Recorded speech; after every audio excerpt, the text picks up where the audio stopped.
السلام عليكم ورحمة الله وبركاته. ازيكم يا حبايب قلبي؟ عاملين ايه؟ يا رب دايما تكونوا بخير وفي احسن الاحوال.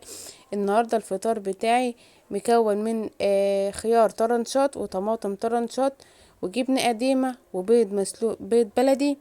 وكان عندي طبعا بطاطس في التلاجة مسلوقة. فانا قلت ايه، بدل ما ارميها وكده واعمل بطاطس صوابع، قلت لا ان انا ايه، نفطر بها النهارده، احمرها وتبقى في الفطار.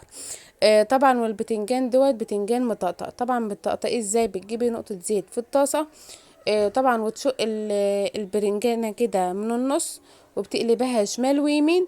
وبعد كده ايه، اما تلاقيها استوت بتحشيها طبعا اللي هي الدقة بالثوم. طبعا كلنا عارفين الدقة بتوم ايه.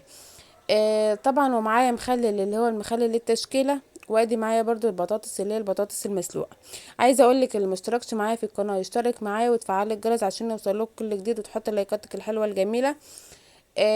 وقولوا لي ايه رايكم في الفطار. طبعا كنت انا جايبه فول وطعميه، بس كنت بستنى الواد لما يجيب الفول والطعميه. طبعا وده الفطار بتاعي النهارده. تعالوا اتفضلوا معانا، بالف هنا وشفا يا رب على اللي هياكل.